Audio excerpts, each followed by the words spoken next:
orden.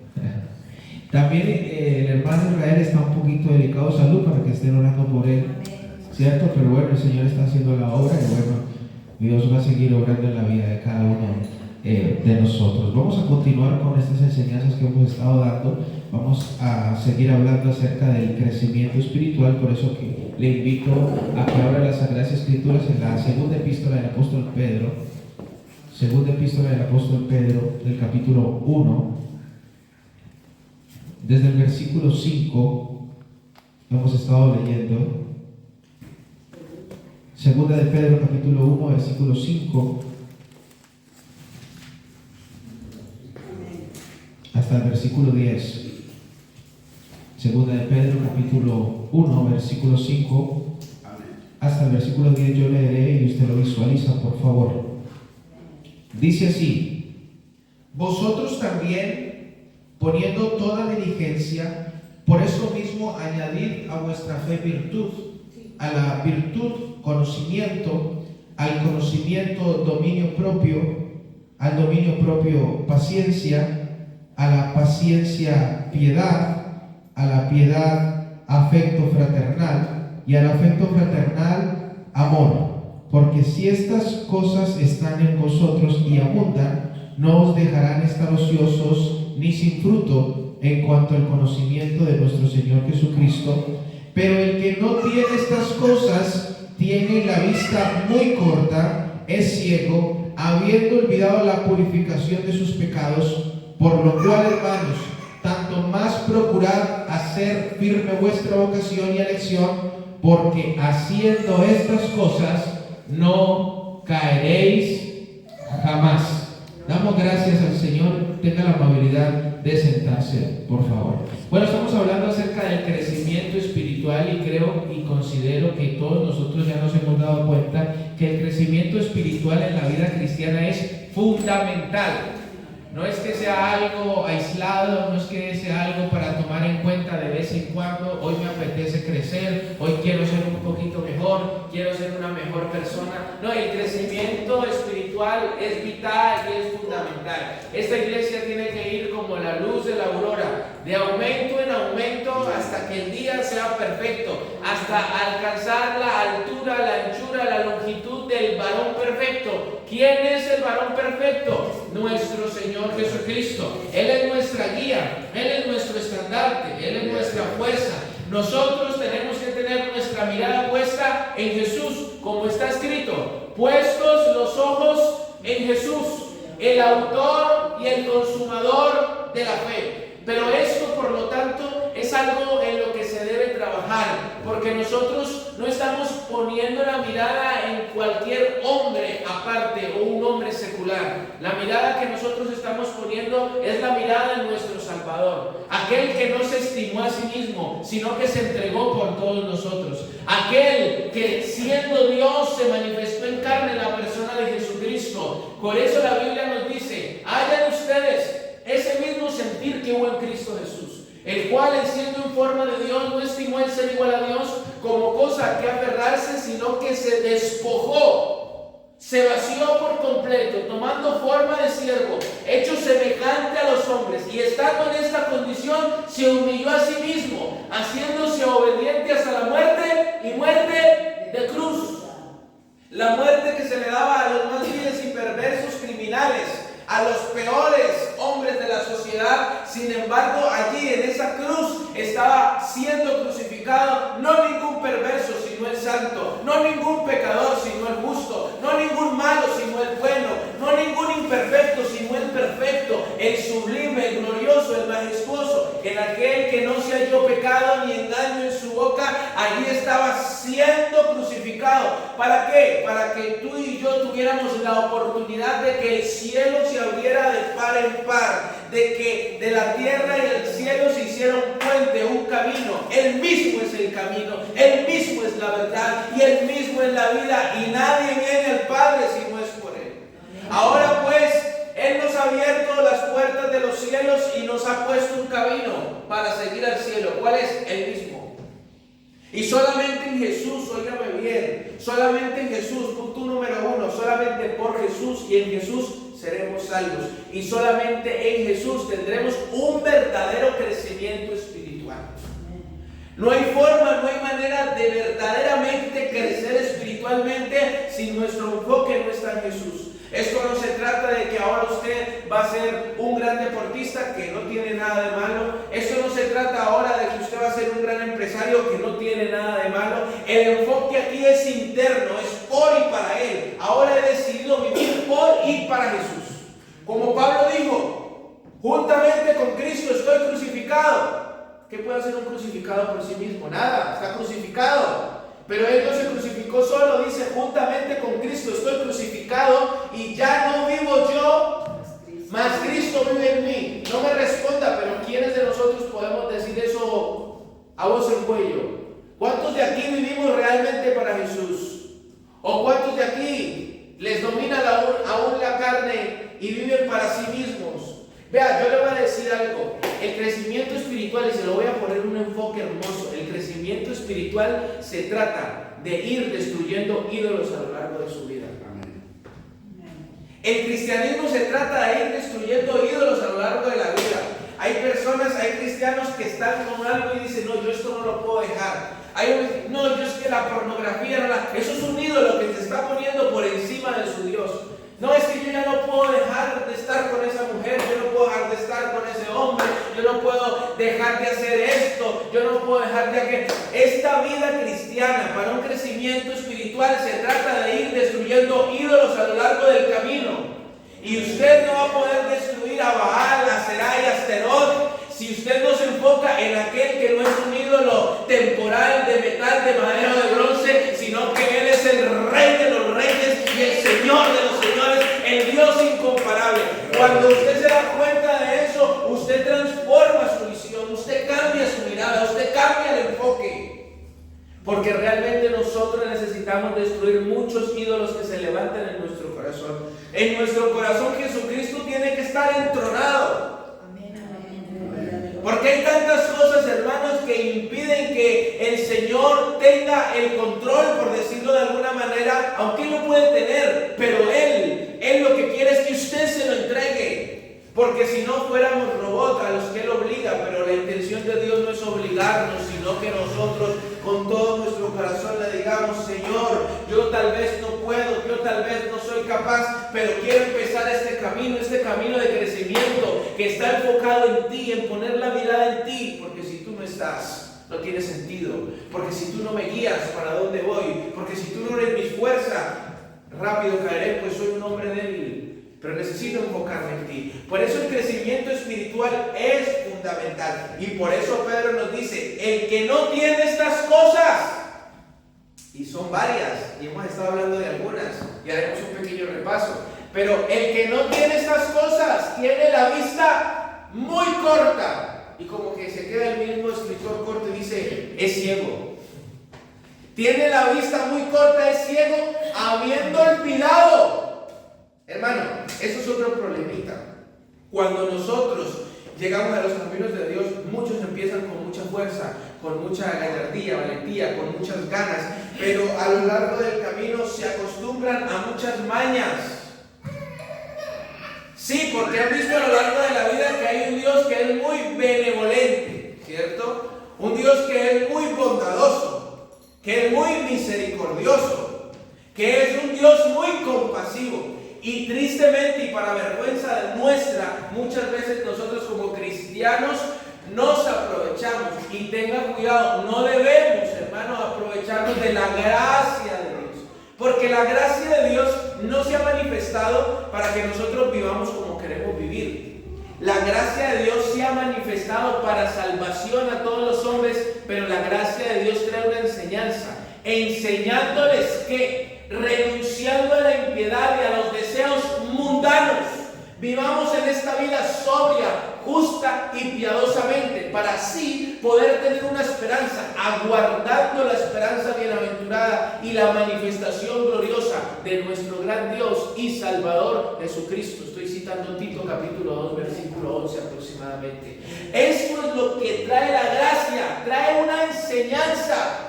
La gracia nos trae la enseñanza de vivir en santidad y en pureza, y eso quiere decir decir que la gracia trae consigo un constante crecimiento. Hermano, ¿en qué situación espiritual se encuentra usted? Hay personas que viven en el pasado, ¿usted no se ha dado cuenta? Viven diciendo, no, yo fui líder de jóvenes, yo fui líder de evangelismo, no, yo fui esto y yo fui aquello. Y viven en el pasado, pero el tema es cómo está su presente, cómo va su crecimiento. ¿Se está quedando estancado o realmente usted está buscando un crecimiento espiritual? Porque como le vuelvo a repetir, el crecimiento espiritual no es algo aislado, el crecimiento espiritual es algo vital, necesario para nuestra vida. Por eso el hermano Pedro se enfoca en esto y dice, pongan toda... ¿Qué? ¿Cuántas veces me leí este versículo? Por lo tanto, poniendo toda, no me hagan llorar, diligencia, toda diligencia. No que vamos a hacer las cosas de a poquito, de que quizás, no, es decir, póngale todo el esmero a esto, porque causa tristeza, no voy a decir vergüenza, pero sí causa tristeza, que a veces nosotros nos enfocamos con diligencia en tantas cosas de esta vida, ¿verdad? Y hay cosas que son de aplaudir y de felicitar, hay personas que son muy buenos trabajadores, y eso está malo, no, eso está bien. Hay personas que son grandes atletas, eso está malo, no, eso está bien. Y le ponen toda la diligencia y dicen, no, yo voy a ser futbolista, yo voy a ser basquetbolista, yo voy a hacer una infinidad de cosas y se esmeran y lo consiguen. Pero curiosamente para las cosas de Dios, es como que las cosas de Dios fueran algo secundario, ¿cierto? Para todos estamos preparados, y yo no digo que no se deba, ¿no? Al trabajo, nos levantamos la alarma y hay que llegar temprano porque que el jefe me va a decir que, ok, bien, perfecto. Y para la iglesia, no, pues, ¿qué más da? ¿Qué me va a decir ese muchacho? Nada. ¿Y yo qué? Pero la cuestión aquí, yo no importo. ¿Yo quién soy? Yo no le voy a decir nada, yo le voy a dar un abrazo, yo le voy a saludar, yo me voy a reír con usted, ¿cierto? Yo voy a hablar con usted, pero aquí la cuestión es que nosotros nos debemos a Dios. Y el crecimiento espiritual también infunde eso. Porque yo me entrego por completo, ya sea a mi trabajo, que repito, no está mal, al ejercicio, a lo que sea, y a las cosas de Dios son como bueno, de pronto, no madrugo, ¿para qué? ¿Para qué venir a orar a las 7 de la mañana? El hermano viene a orar a las 7 de la mañana, no. ¿Para qué? ¿Cómo que para qué? Estamos buscando un crecimiento espiritual. ¿Y cómo voy a crecer yo si no me acerco a Jesús?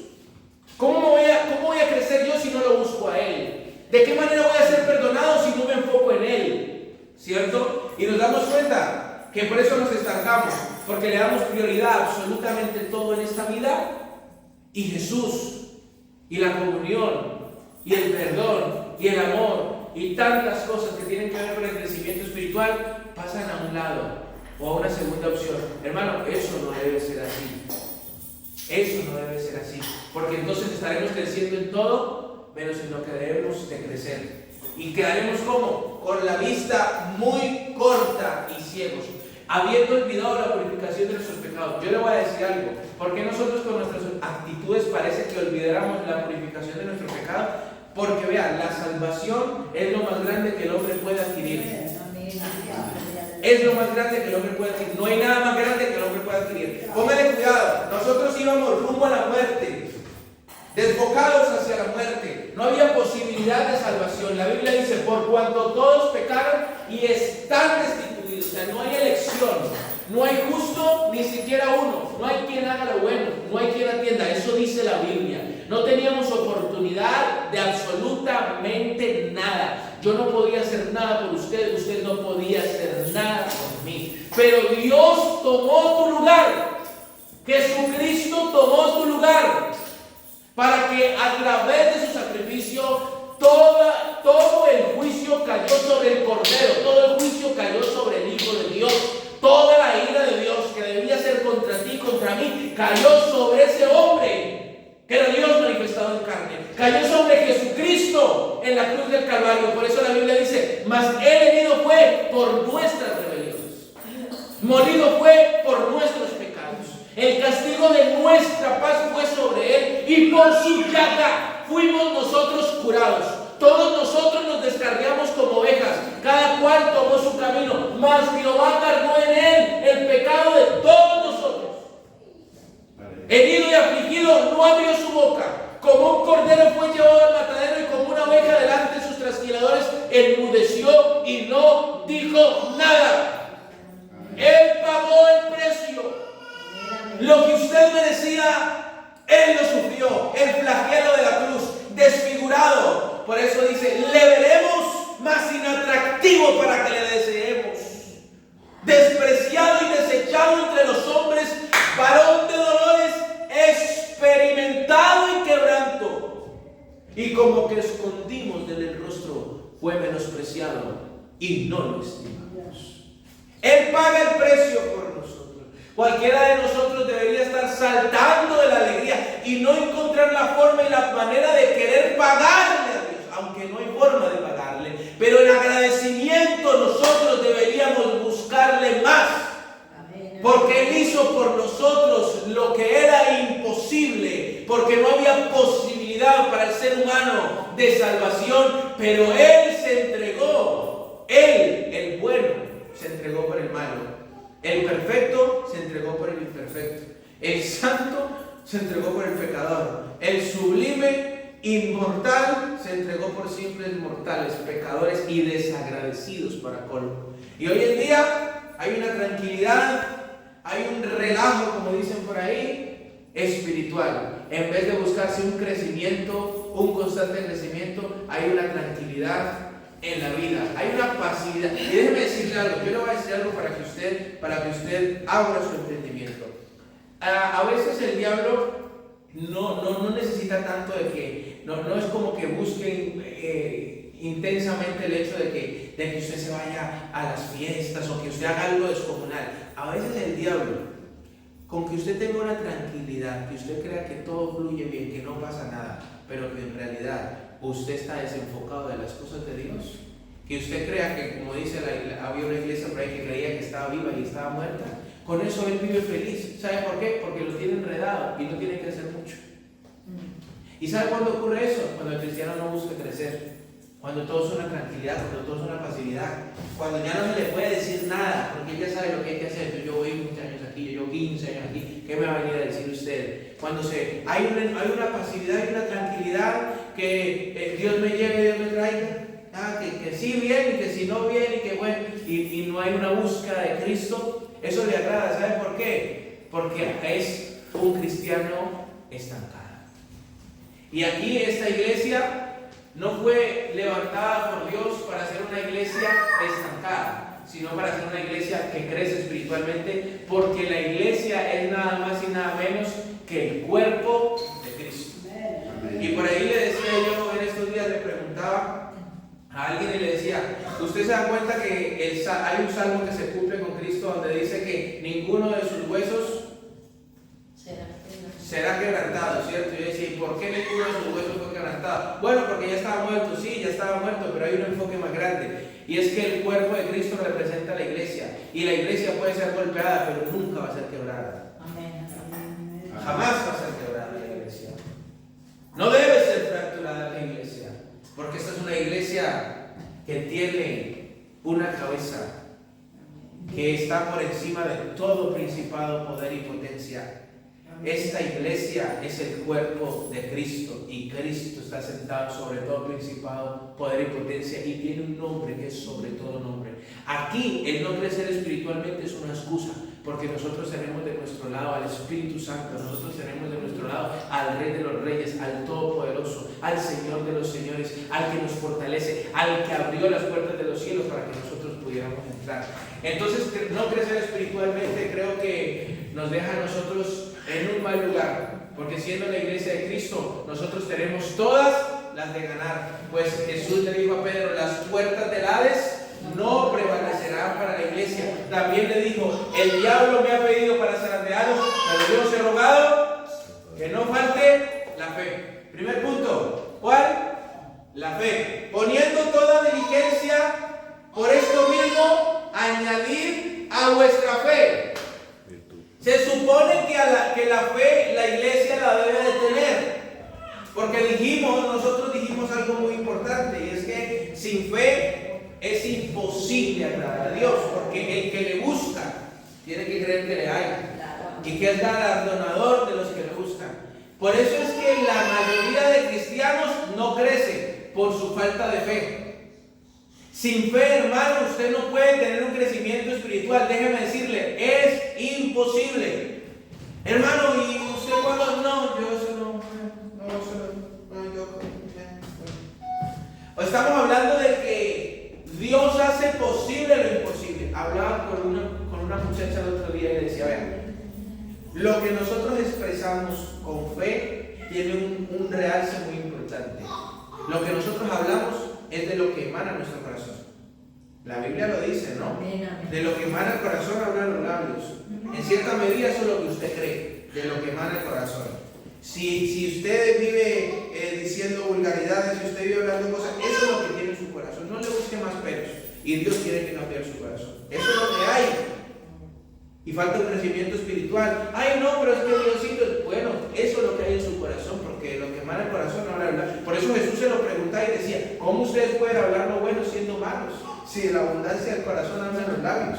Ahora bien, la Biblia dice, si confesares con tu boca que Jesús es el Señor y creyeres con todo tu corazón que Dios le levantó entre los muertos, serás salvo. ¿Por qué? Porque con el corazón se cree para justicia, pero con la boca se entonces usted dice creer, pero vive confesando que no cree. Entonces usted vive diciendo, usted vive pensando, no, sí va a cambiar. No, ¿será que sí? ¿Será que no? Entonces, ¿usted cree o no cree? Seamos serios. Entonces, aquí es muy importante, hermano, y es vital y es fundamental el verdaderamente creer. Digo, yo puedo ser muy débil. Esto yo no puedo, pero Dios me va a fortalecer y yo voy a luchar porque yo tengo a Cristo de mi lado y Cristo me va a cambiar esta situación y Cristo va a transformar mi vida. Yo no, Cristo. ¿Eso qué es? Confesar. ¿Quién está confesando usted? Pero no por sus fuerzas, no es de querer que Dios haga. No. Eso es otra cosa ahora los que se ponen a declarar decreto. Yo no estoy hablando de esas cosas. A Dios no se le ordena y a Dios no se le manda. Yo le estoy hablando de lo que Dios ya tiene en su propósito. Por ejemplo, el que usted sea salvo. Ese es el anhelo y el deseo de Dios. Pues usted dice lo que Dios quiere. Y usted busca a través del poder de Dios que eso se haga eficaz en su vida. No es que tengo esta debilidad. Bueno, la Biblia que dice, cuando soy débil entonces soy fuerte. ¿Por qué? Porque me entrego a Él. Entonces, estas declaraciones de fe son vitales y son importantes. El que no tiene fe, hermano, no puede avanzar. El que no confía en Dios no puede crecer. Eso es imposible. Porque déjeme decirle que el que da verdadero crecimiento espiritual es el Señor Jesucristo. Y si yo, con mi corazón o con mi boca, no lo creo, con mi mente, pues entonces, hermano, no, es que yo sí creo en Dios. Y bueno, hermano, creer en Dios, perdóneme. Creer en Dios crea hasta el diablo, obviamente. Amén. La Biblia dice, ¿tú crees que Dios es uno? Bien haces. Los demonios también creen y tiemblan. ¿Y por qué? Porque creen que Dios existe. Obviamente que ellos creen que Dios existe, se van a salvar. Porque mucha gente le dice, ¿tú crees en Dios? Y sí, toda la gente por allá, con una botella de ron en la mano. No, yo Diosito, yo creo en Dios. Por eso se van a salvar. ¿Se van a salvar por eso? No, los demonios también creen y tiemblan. ¿Cierto? Pero es actual y para eso se necesita un crecimiento, ¿cierto? Entonces, la fe es indispensable. Y ahora dice, a vuestra fe añadir virtud. Cuando hablábamos de añadir, estamos hablando hacía referencia como a un músico que tenía una gran orquesta y que traía todo lo necesario para que todo funcionara. Es decir, añadir sin medida. No se trata de añadir una pizquita, ¿no? Póngale una pizquita de tal. No. Añadir sin medida. A nuestra fe, ¿qué? Virtud. Y yo les desprendí este mensaje de la virtud poniendo como ejemplo a la mujer virtuosa, ¿no? ¿Dónde está? Proverbios 31. Mujer virtuosa, ¿quién la hallará? Pues su estima sobrepasa de las perlas preciosas. Entonces, cuando hablamos de virtud, hablamos, hermano, de excelencia. Cuando hablamos de virtud, hermano, hablamos de no conformarse.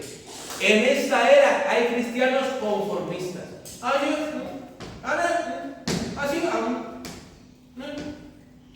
Si es bien, bien.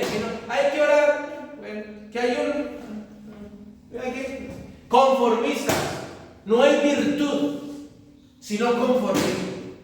Y esta iglesia no es una iglesia conformista. Esta es una iglesia que sabe que sin Dios no es nada. Y que teniéndolo a Él, debe vivir de manera virtuosa. Vea, hay personas que viven tan desvirtuosamente que cuando se junta una persona que no es cristiana y ellos, no hay diferencia. Dicen hasta groserías y luego la gente, no, yo soy cristiano. Cristino tal vez, pero cristiano. No hay diferencia porque, en cambio, por ejemplo, le ofrece la botella de ron y llega y dice, ¿por qué? ¿Qué te pasa? Mire, yo no, porque es que yo lo respeto, pero entonces empieza a marcar una diferencia. No, por él no. Vea, yo le voy a decir algo. La virtud se le pega, o la fe se le termina pegando hasta ellos. Acuérdese de Daniel. ¿Usted se acuerda de Daniel? El profeta Daniel, que la Biblia dice que trataron de hacerle un mal a Daniel y por lo tanto pusieron un decreto, invitaron al rey Darío a que sellara el decreto donde durante un mes no se podía adorar a otro que no fuera Darío. Claro, Darío, pues por supuesto, selló el decreto por un mes y no pensó en Daniel, y Daniel no comió el cuento, sino que como normalmente hacía, fue a abrir las ventanas de su casa y oraba 3 veces al día, como regularmente lo hacía. Para él, a él no le cambió la vida ese decreto. Pero claro, a él lo condenan y Darío no puede hacer nada, aunque trata de salvarlo, lo condenan al foso de los leones. Dios lo salva, pero a mí me llama mucho la atención que la Biblia dice que Darío ayunó y se quedó toda la noche tratando, y cuando él llega, porque ¿qué posibilidades había de que Daniel estuviera vivo? Ninguna posibilidad de que Daniel estuviera vivo. Pero interesantemente, Darío, siendo un pagano, llega hasta el foso de los leones y grita: Daniel, el Dios a quien tú continuamente sirves, te ha podido librar del foso. Estamos hablando de un impío, de un hombre que no cree, de que no tiene en la religión de Daniel, pero que al ver el comportamiento virtuoso de Daniel, algo se le pegó, algo se le inyectó, hasta el punto que él, algo que era imposible que ocurriera, él dice: ¡ay! De pronto tu Dios ha hecho algo. Y efectivamente, Daniel tenía un león de almohada.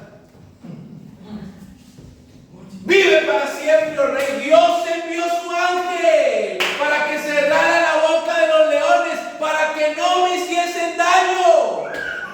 Entonces, cuando hay virtud en el cristiano, eso se nota, eso se pega.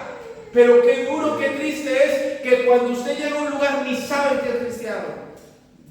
Ni sabe. No marca, no hay virtud, no hay nada. Por la gracia de Dios, yo llego a un lugar y saben qué cosas pueden. Incluso aquí utilizan una frase muy vulgar. Y cuando yo estoy delante, a veces me dice: uy, perdón, disculpa. Sé que no te gusta esa frase. Que la utilizan muy, obviamente no la voy a decir. Que la utilizan muy comúnmente. Y cuando yo paso por ahí, dice: uy, perdón.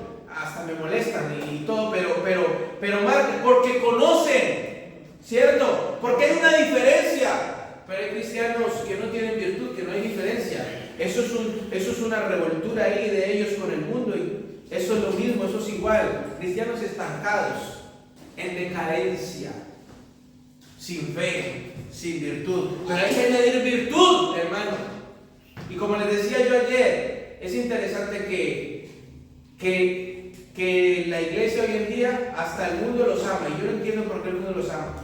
Porque hasta la iglesia hoy en día, bueno, la iglesia no, sino más bien algunos cristianos, prenden una rumba y todo es normal y todo está bien y todo no importa y todo da igual. ¿Sabe por qué? Porque no hay virtud.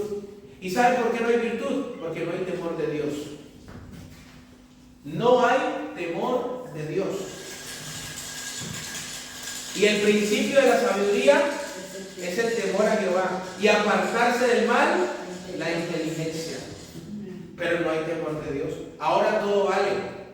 Estamos en el siglo XXI, todo vale. Pero póngale cuidado. Cuando Ananías, Azarías y Misael llegaron a Babilonia, lo primero que hicieron estos muchachitos, porque para entonces eran unos peladitos de por ahí unos 15, 16 años, ¿sí? Porque ahora al joven no se le puede decir nada, pero eran unos muchachitos, y la Biblia dice que Daniel propuso en su corazón, ¿qué? no contaminarse con la comida del rey. Y Ananías, Azarías y Misael, más conocidos como Sadrach, Mesach y Abednego, no se arrodillaron ni se inclinaron ante la estatua de Nabucodonosor, aunque los quemaran. ¿Por qué? Porque había virtud en ellos, porque había fe. Y cuando el rey les dice, ustedes saben que les va a mandar a calentar eso y nos va a mandar, dice, Dios puede librarnos. Y si no nos libra, sepas tú, oh rey, que no nos vamos a inclinar. Había virtud en ellos. A vuestra fe añadid virtud, a la virtud, conocimiento. Muchas de las razones de la falta de crecimiento es que nosotros no conocemos bien a quienes que adoramos. No conocemos bien a quienes que alabamos. Isaías, el profeta Isaías en el capítulo 5, les comentaba yo a ustedes, que en el capítulo 5 de Isaías, él empieza a hacer un lamento. Y él empieza a decir, ay de los que se emborrachan, ¿cierto? Porque nosotros a veces estamos, ay de los que hacen esto, ay, empieza ay, yo no sé qué le dolía, como un retornicono, no sé qué era lo que tenía Isaías, pero empieza a decir, ay de aquel. Pero en el capítulo 6, Isaías tiene una visión. Y dice la Biblia, en el año que murió el rey Usías, vi yo al Señor. ¿Cómo lo vio? Alto y sublime, y sus faldas cubrían el templo. Y entonces, ¿qué había? Había serafines que tenían 6 alas. Con una cubrían sus pies, con otra sus rostros, y con otra volaban. ¿Y qué era lo que decían los serafines, los ardientes? Santo, santo, santo, Jehová de los ejércitos, toda la tierra está llena de tu gloria. Y dice Isaías, y cuando lo vi, dije, ay de mí. Ya no era tanto los demás, ahora era él. Ay de mí que soy muerto, porque siendo un hombre inmundo de labios y viviendo entre gente inmunda, mis ojos han visto al Rey Jehová de los ejércitos. Cuando el apóstol Juan en el libro de Apocalipsis dice, y cuando vi a uno semejante al Altísimo, y cuando le vi caí como muerto a sus pies. Como muerto a sus pies. Entonces, cuando uno sabe con quién es que está tratando, el asunto cambia. Pero pareciera que nosotros a veces no le conocemos a Él. No conocemos que Él es el Rey de los Reyes, que Él es el Señor de los Señores, que no hay nadie como Él, que no hay nadie que se iguale a Él. Por eso el conocimiento de Cristo es fundamental. Por eso voy cerrando con el conocimiento y Pablo dice, ¿cuántas cosas para mí eran importantes o eran ganancia? La he estimado como pérdida. ¿Por causa de qué? Del conocimiento de Cristo Jesús, mi Señor.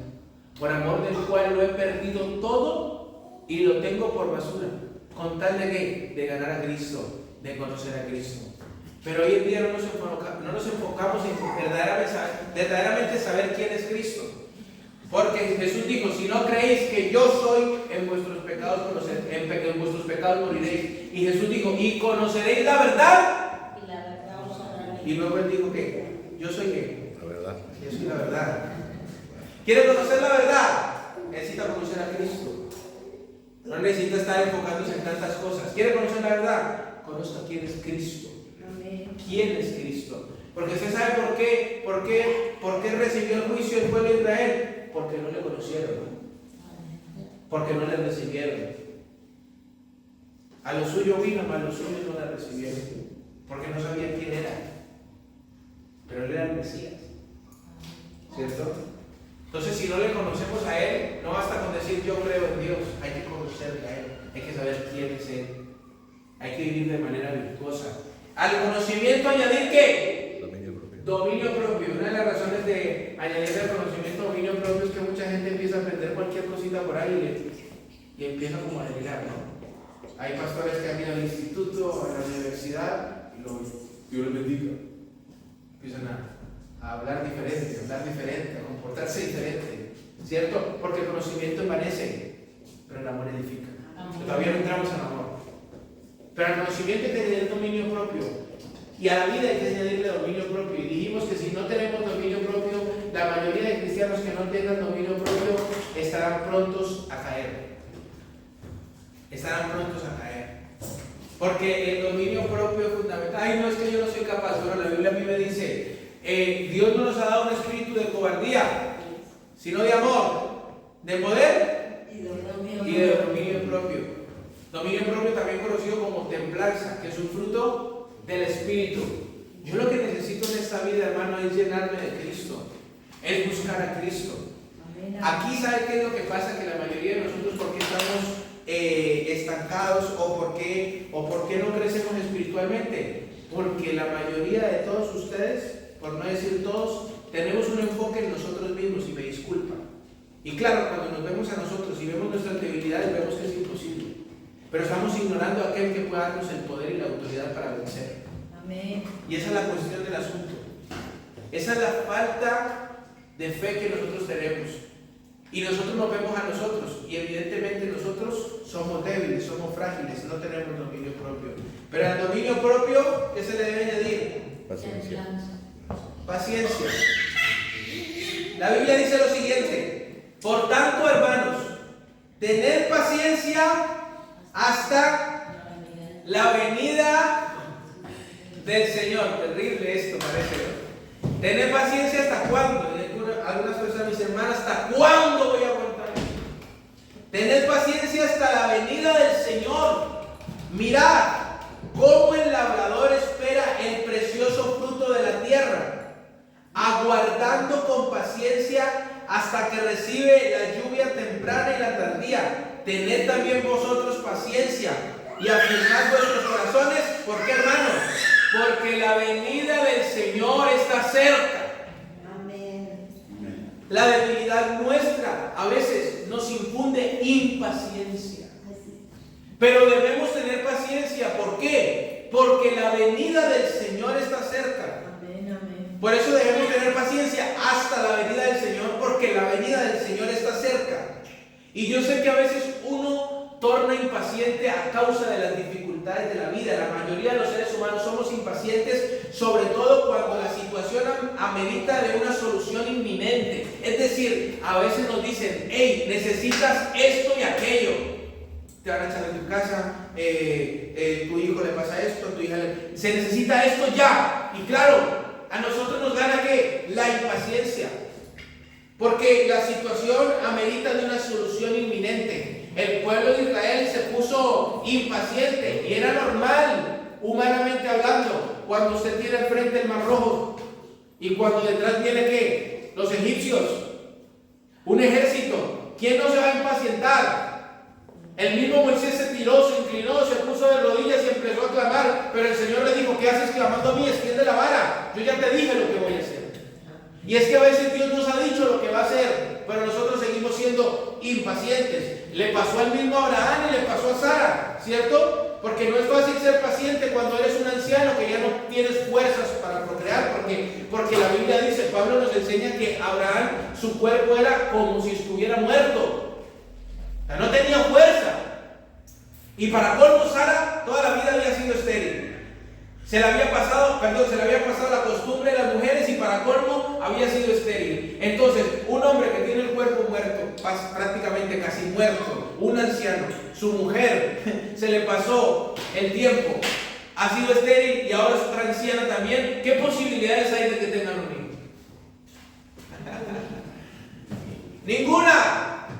Ninguna. Pero hermano, cuando Dios promete algo, lo cumple.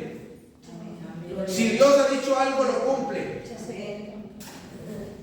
¿Qué paciencia puede tener un hombre que es esclavo en tierra extranjera como José? ¿Qué paciencia puede tener? Pero el confiar en Dios lo llevó a él más allá de lo que podría imaginar. Porque pasó de ser un esclavo a ser ¿qué? Gobernador de todo Egipto. Para Josué tampoco era fácil ser paciente cuando tenía que conquistar una tierra repleta de enemigos. Pero hermanos, a pesar de todo eso, Dios lo favoreció. Para David tampoco tampoco era fácil, pues tenía que huir para no ser asesinado por el mismo Saúl. Pero David corría, que él trataba de huir de su enemigo, la Biblia dice, pacientemente esperé a Jehová. ¿Qué ocurre cuando uno espera pacientemente a Dios? La Biblia dice, y se inclinó a mí y oyó mi clamor y me hizo sacar del pozo de la desesperación, del lodo cenagoso.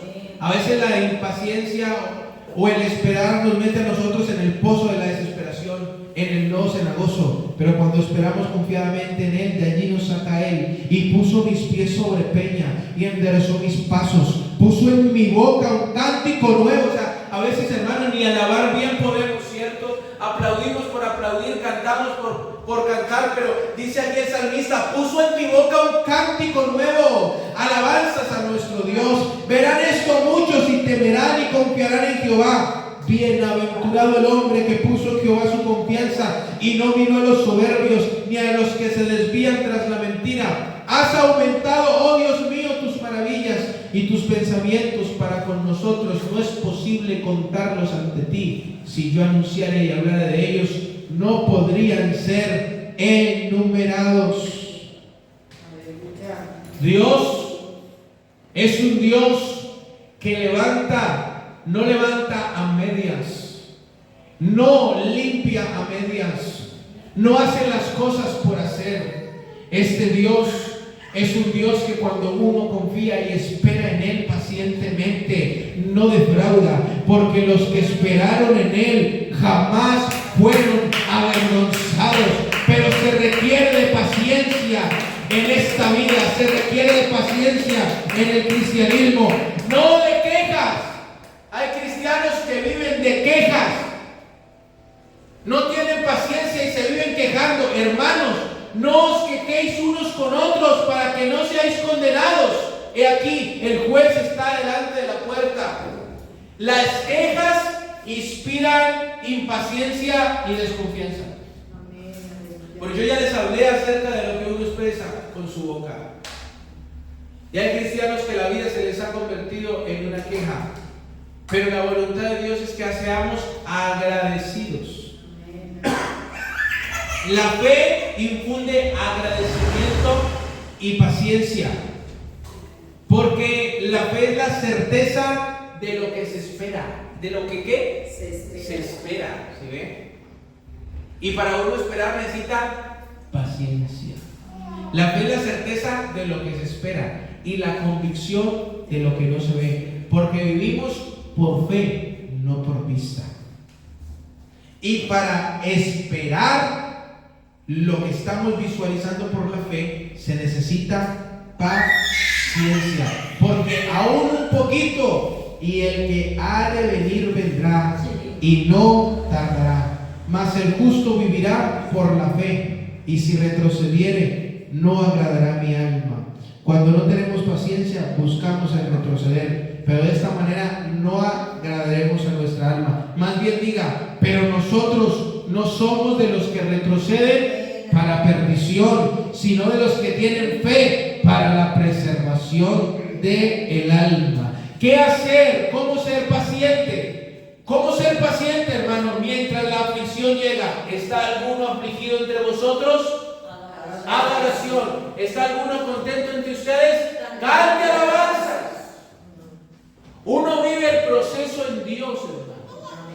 Uno debe aprender a vivir el proceso en Dios. Y yo le digo, los procesos en Dios son mucho mejores en Dios que en el mundo. Yo le voy a decir, yo prefiero 1000 veces llorar con Cristo que llorar sin Él. Prefiero llorar 1000 veces con Cristo que estar llorando en una cantina con una botella de ron, que para mañana va a ser peor.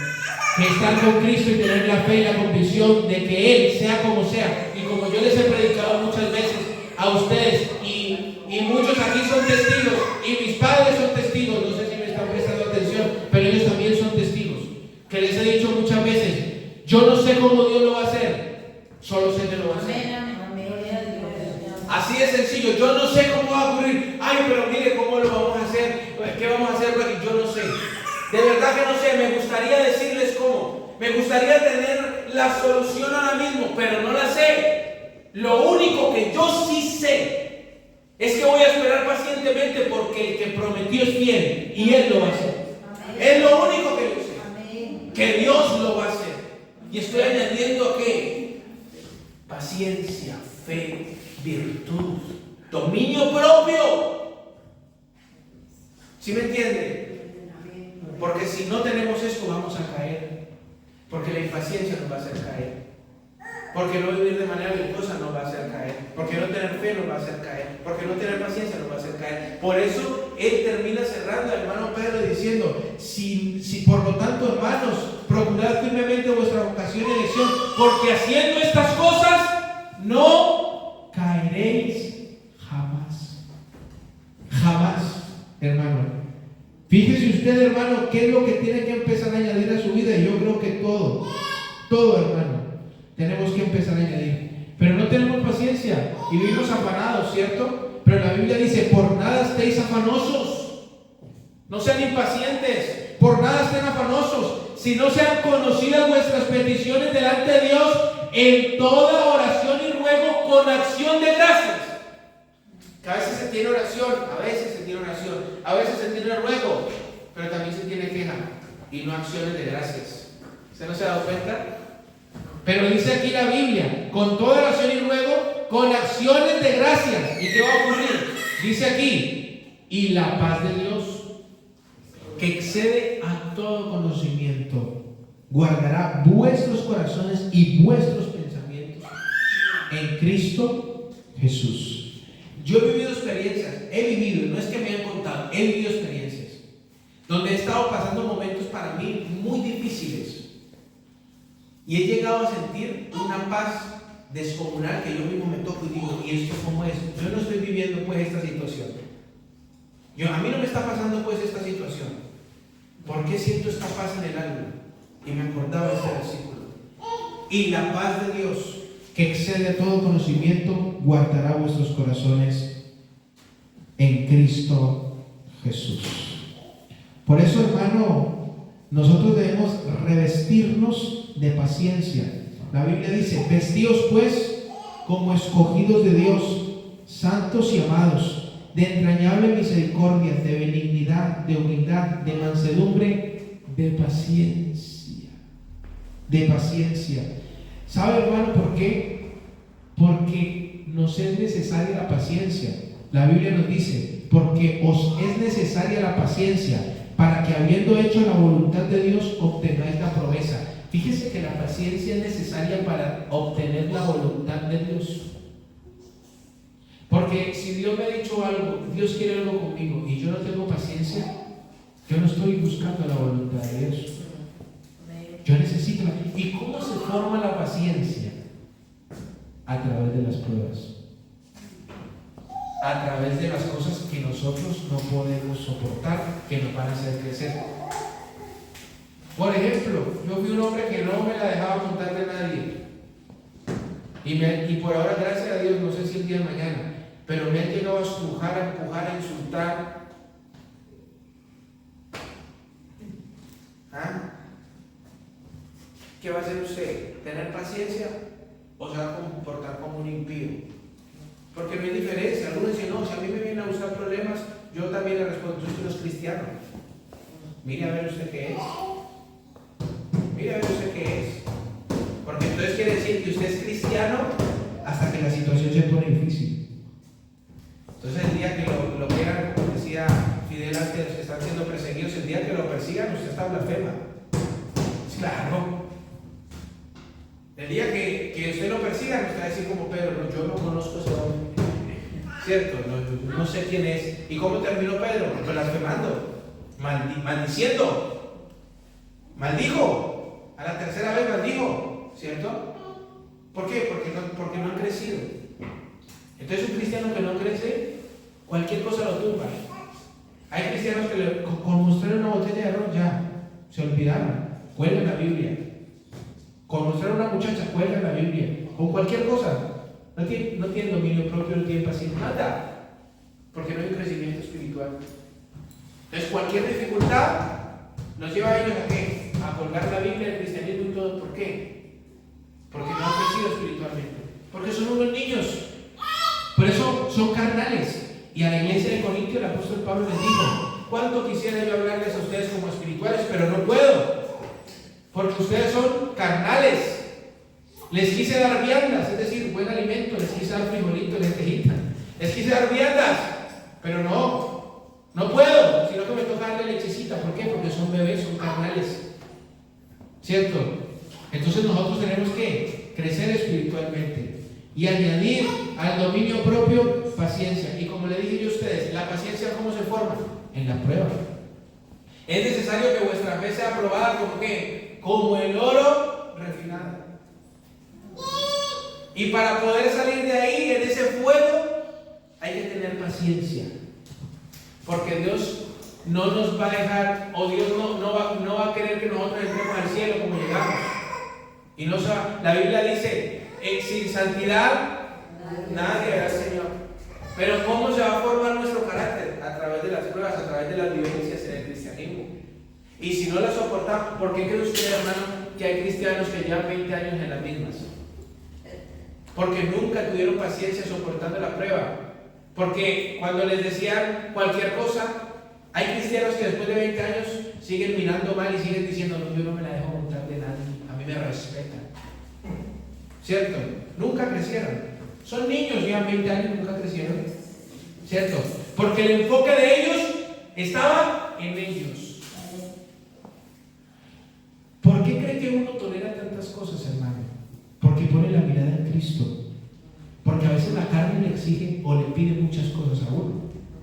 Y si no fuera por Cristo, otro gallo cantaba. Hay cristianos que están empezando y dicen, porque Cristo me cambió, si no.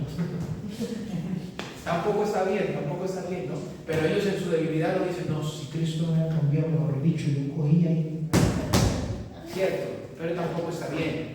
Porque está usted diciendo lo que hay en su corazón, lo que le gustaría hacer y no es lo debido, ¿cierto? Pero, hermano, cuando uno no se enfoca en añadir estas cosas, va a ser un cristiano mediocre toda la vida. Y va a vivir una vida vergonzosa. No es cristiano, se congrega. El cristianismo, como le vuelvo a decir, es un camino de destrucción de ídolos. Y se van destruyendo a través del crecimiento espiritual. Dígame usted qué ídolo tiene que destruir para poder crecer espiritualmente. ¿No tiene dominio propio? Porque no se ha llenado del Espíritu Santo o porque a su misma vez hay un ídolo que usted no quiere dejar. No tiene paciencia porque usted se ha mirado a usted mismo en todo momento.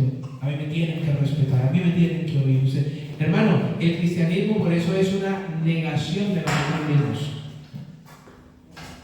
Por eso la Biblia dice, el que no se niega, por eso es ridículo, perdóneme cuando un cristiano dice eso de, no, es que yo soy así. Es que aquí no se trata como es usted, aquí se trata de cómo Dios quiere que usted sea. Es que es mi personalidad, sí, pero mi temperamento es mi carácter y yo soy así. No. La cuestión en el cristianismo no es así. Afuera sí. Afuera su personalidad, aquí cada uno tenemos nuestra personalidad, eso sí, eso no se debe quitar. Pero las cosas que no le agradan a Dios sí, entiendan. Porque aquí nosotros hacemos lo que Dios quiere que hagamos. Y eso exige una negación. Eso muchas veces exige lágrimas. Ninguno que milita, somos soldados, ¿cierto? En Jesucristo. Ninguno que milita se enreda en los negocios de esta vida a fin de ¿qué?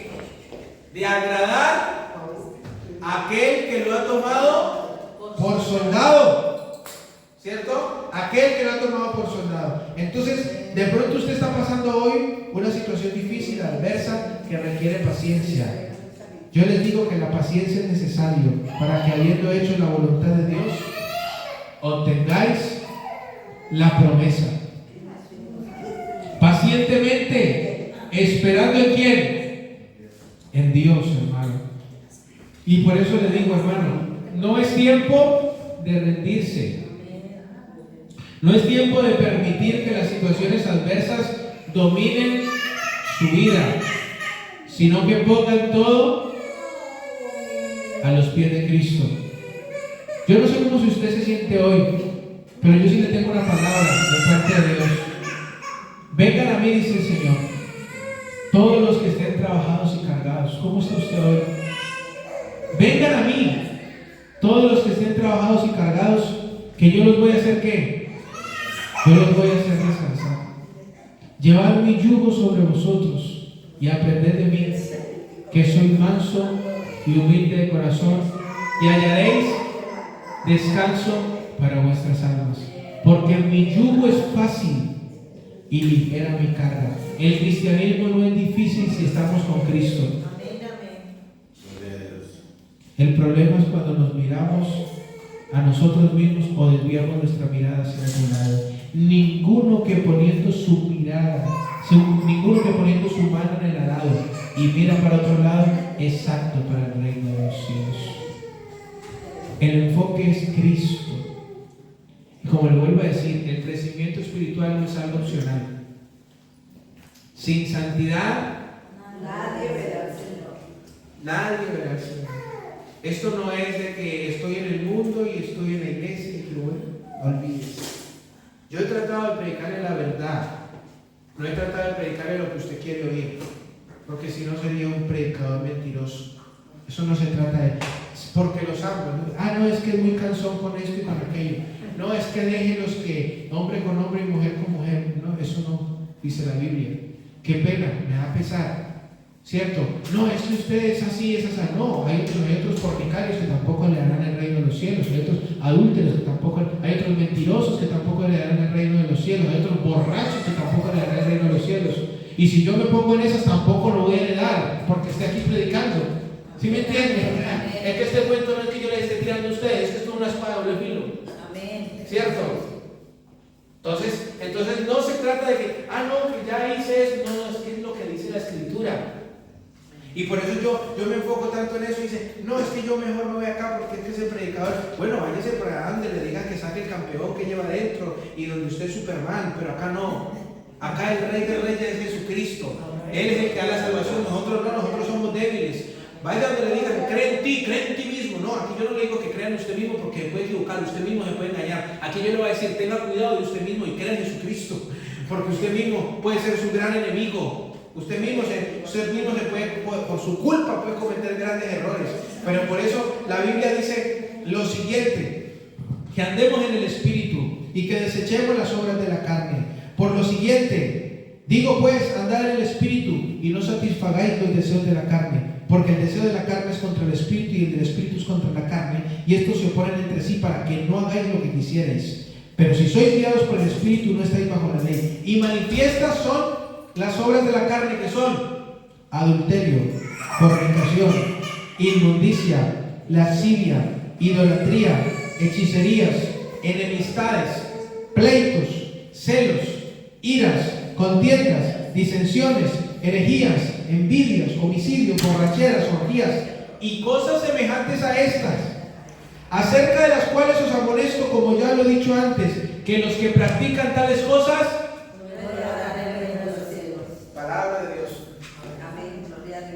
no heredarán.